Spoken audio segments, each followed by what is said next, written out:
अब खुशी के लिए आपके सपने हैं, आपके सपने के लिए 2 लाइन कर देता हूँ, उसके लिए ठीक है 2 लाइन तक पूरा रात पूरी तरह सके पूरा गाना पूरा रात को रिहर्सल करो सके। ठीक इस बच्ची का खुशी है तो मैं अपना दिल नहीं तोड़ूंगा, क्योंकि आप भी कलाकार हो, आपको जैसा करना होगा करना, क्योंकि जिस उम्र में आप हो ना उस उम्र की मेरी बेटी है। और कितनी एज हो गई आपकी?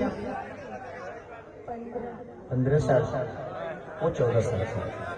इसलिए कह रहा हूं कि ये उम्र नहीं है आपको ऐसे करने की, कल से देखो आपकी शादी होगी नहीं, आप किसी के बीवी बनोगे, किसी की माँ बनोगे, ये दुनिया तोड़ करके तुम्हें परेशान कर देगी और तुम्हारा शादी रुक सकता है बेटा।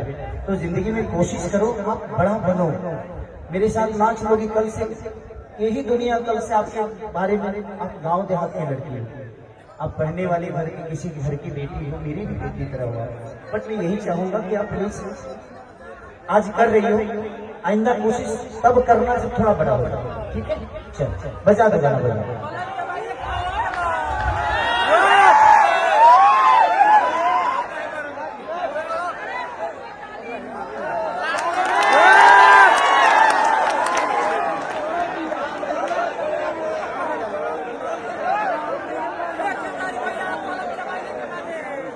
वो कलम चला गई, वो गाना बजा दी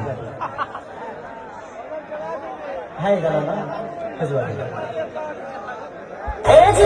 यूज में आई एम टोटली कंफ्यूज में का तनाले पढ़ल चौथा का ओकरा बाद काहे न बैठ गर्मी के छुट्टी हो आ ओकरा बाद फिर बारिश आ गई, आ ओकरा बाद जाड़ा के छुट्टी हो गई, फिर ओकरा बाद फिर फगुन आ गई, फिर ओकरा बाद इतना छुट्टी मिलनी न कि पढ़े की आदत छूट गई।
वेरी गुड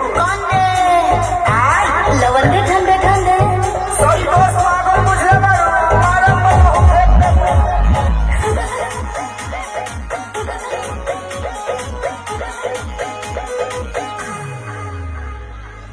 पढ़ के तू डाला के लूए जेंसी रहत पढ़ल होई ते आशा में वैकेंसी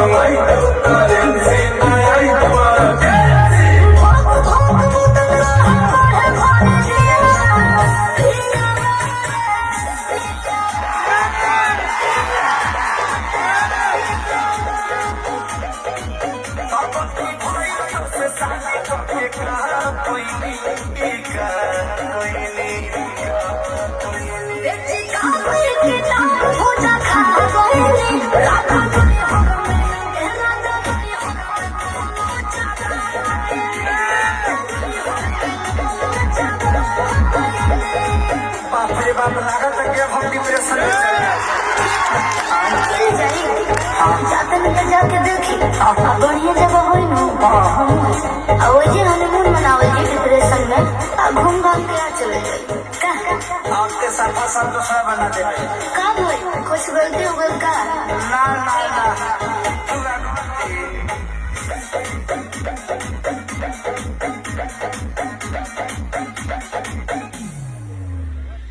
चढ़ी जवान पूरा झोल इतिहास पूरा गोल बार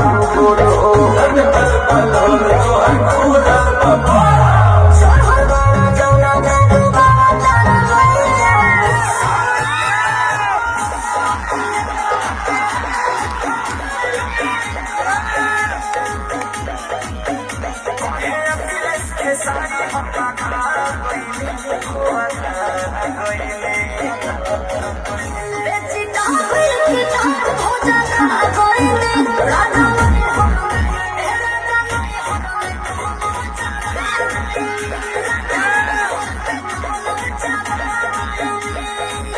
लास्ट में तरह से एगो सवाल पूछी पूछी ना जी। ये बताओ कि लिंग को तरह के होला 3 तरह के कौन कौन स्त्रीलिंग यस पुल्लिंग बिल्कुल यस अडरलिंग। हाँ, अब बुझा गल दुर्गेश नहीं बना दे बेटे हमके पूछी पूछी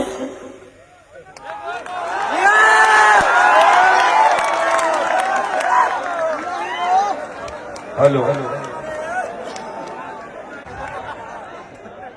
बहुत अच्छा। आपका ख्वाहिश है आप कर लो, आपका ख्वाहिश है कर लो, बट आपकी उम्र नहीं है कि आप अभी कुछ कर सकते।